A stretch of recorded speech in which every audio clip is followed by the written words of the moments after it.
Hey guys, welcome back to the channel. Welcome to another video. Merry Christmas, one and all. I hope you are enjoying the busy festive period of the season. But for football, it obviously does continue. And here we are again with another Premier League predictions video. Big significance this one because not only is it Christmas, not only are these the Boxing Day and beyond fixtures for this season, but also this marks the halfway point of the season. We are on match day 19 of the of the season. Well and truly underway, well and truly starting to take shape now. And of course, this is the video where we go through each and every single game to come up in this round of fixtures, talk about them, and obviously give predictions on the outcomes. Before we go any further, though, I would like to remind you to please like the video and also subscribe if you're new. Both of them is always and forever greatly appreciated. And of course, I encourage you to get involved in the comment section as well. Give me your thoughts, comments, opinions, but most of all, of course, give me your predictions on how you think each and every single game in this round of fixtures will go this week. Obviously, the fixtures are coming thick and fast. So, without further ado, let's get on with the predictions.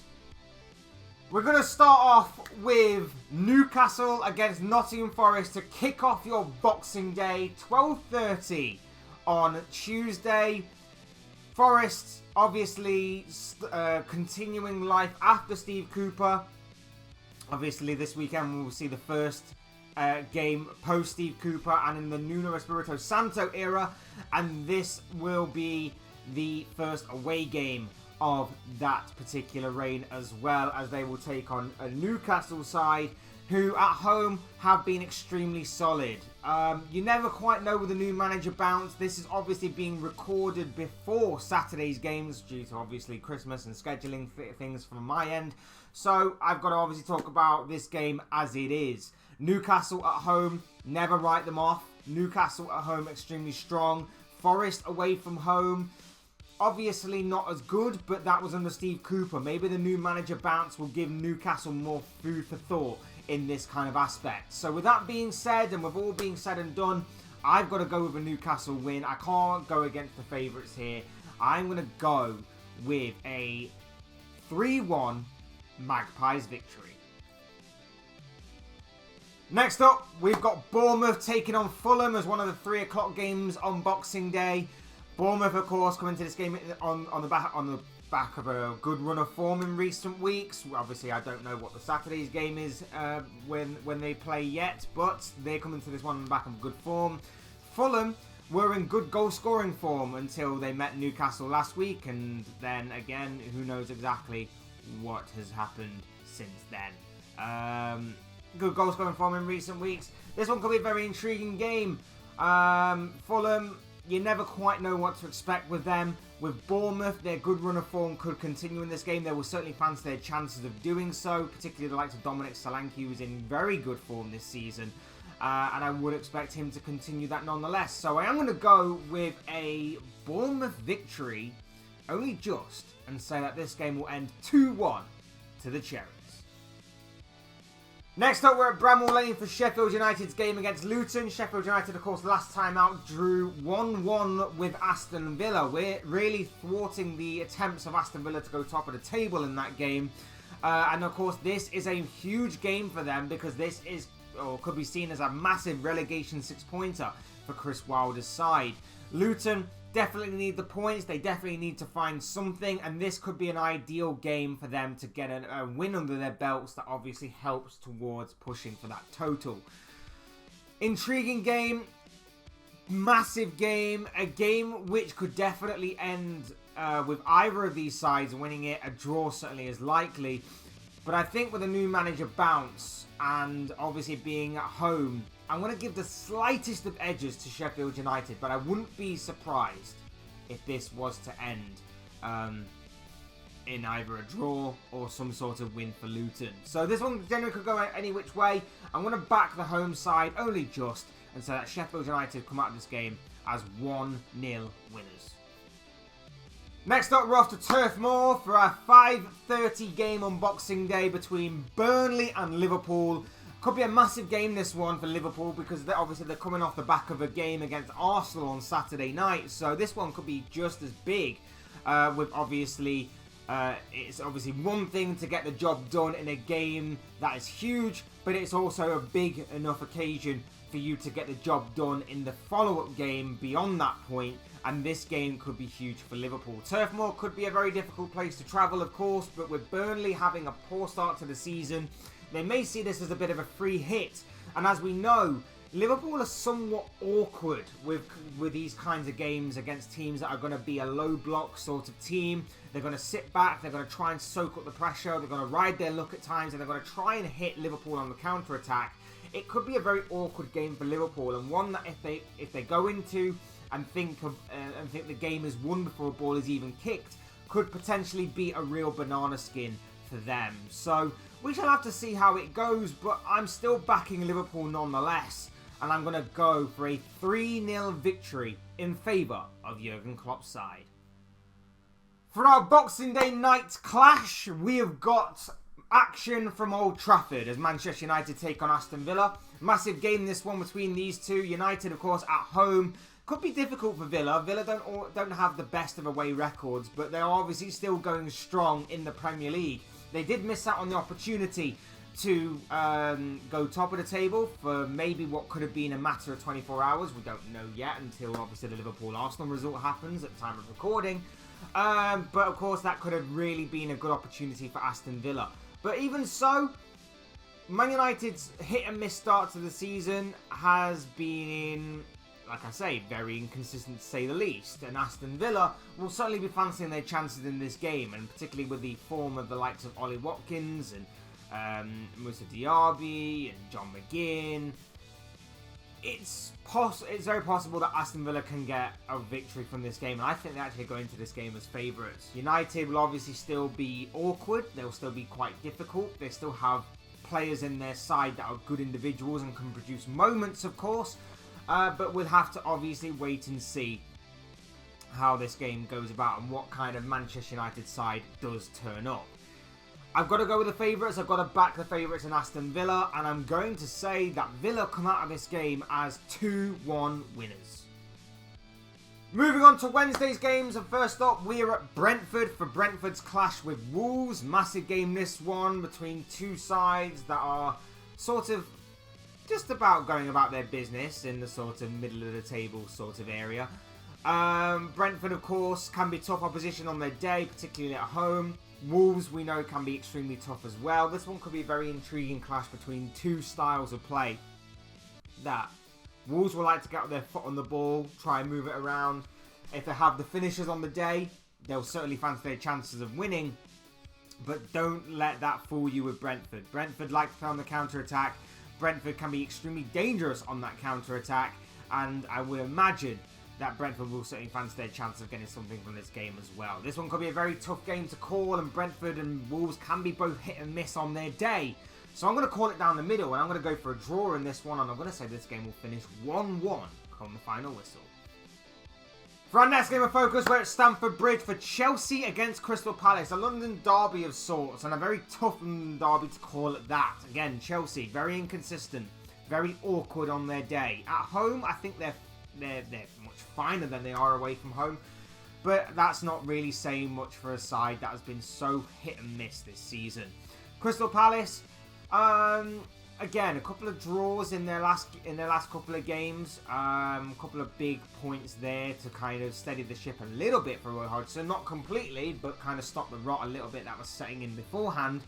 But he is still finding himself in a bit of hot water, and although this game could obviously represent a good opportunity for Palace to maybe stun Chelsea a little bit and maybe actually get the victory, Chelsea will obviously be the slight favourites going into this game, and it's going to be all about whether or not Chelsea can take their chances.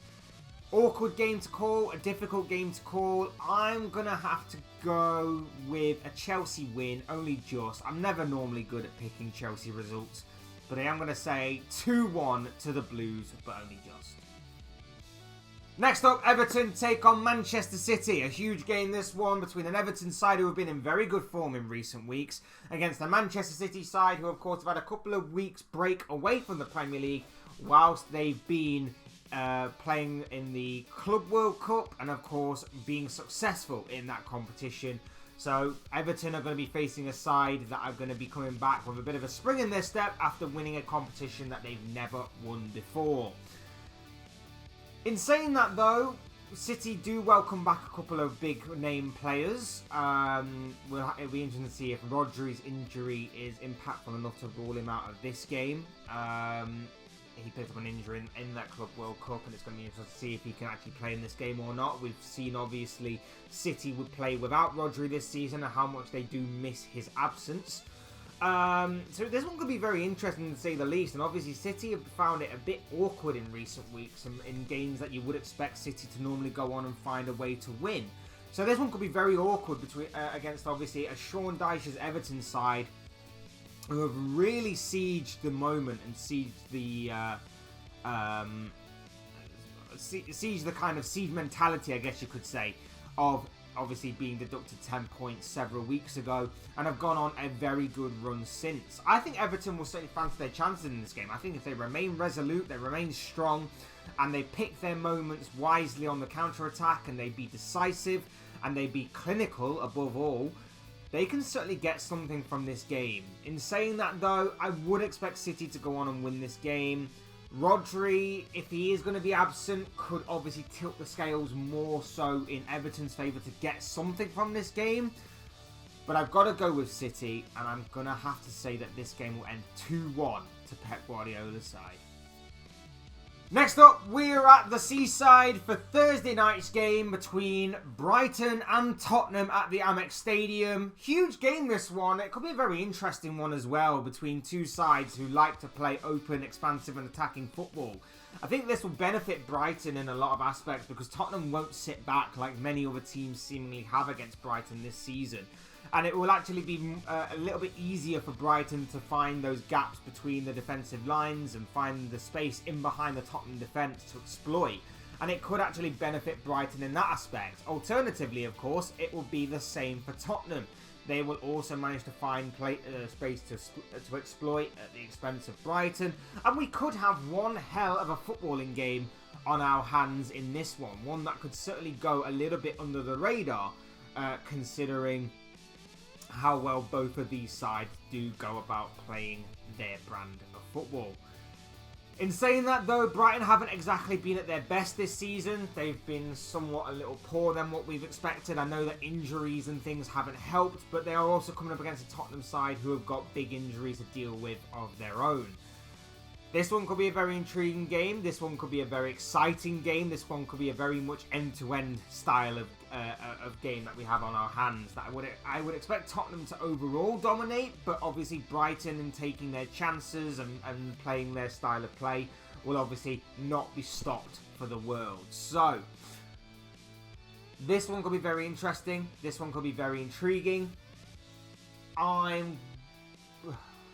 A draw does seem likely.